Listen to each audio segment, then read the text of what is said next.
Hello everyone, kumusta kayo?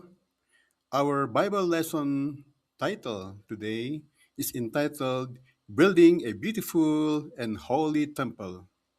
Again, we have to repeat our Bible lesson title today entitled Building a Beautiful and Holy Temple.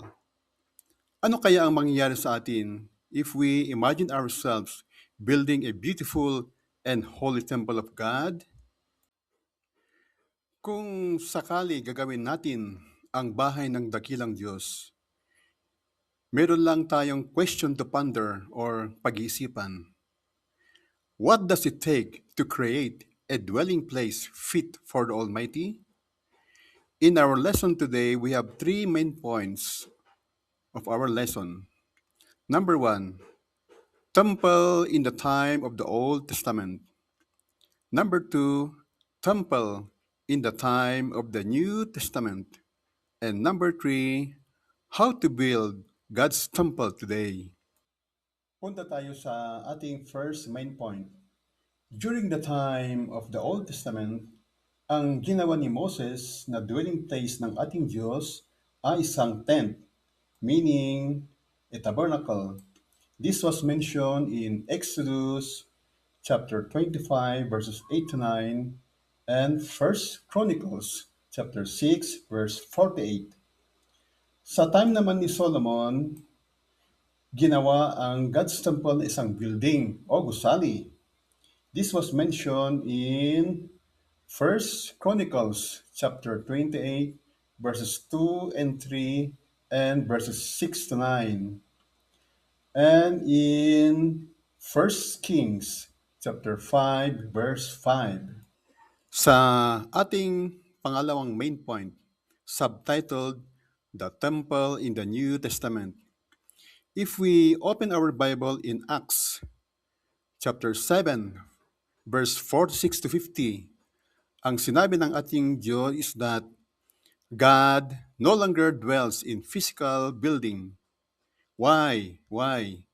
Because Jesus Christ is a spirit being, as mentioned in Matthew chapter 3, verse 16, and he does not dwell anymore in physical dwellings.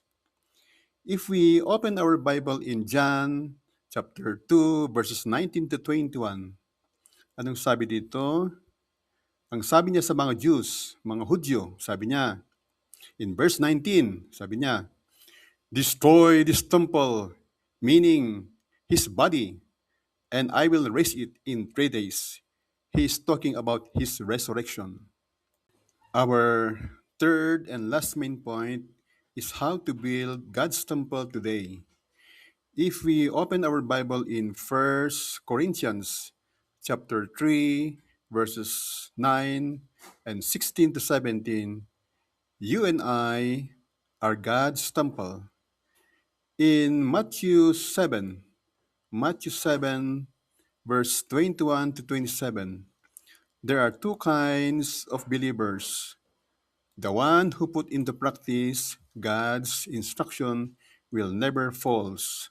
Likewise, ang taong who does not act according to the word of God shall fall down.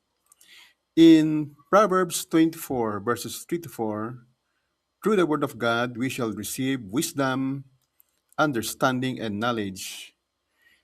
In First Peter chapter 1 verse 22, our spirit being is purified by obeying the truth, ang tunay na salita ng Diyos. May notation dito, sabi dito, the Bible and the Word are the blueprint and materials for God's temple. And ano yung God's temple? It is our own body. In conclusion, the true God's temple is not a building, but our heart, and it can be built with God's Word. In order for the temple of our heart to be beautiful and strong, we need to understand the Word and put it into practice accordingly. Thank you again for watching and listening.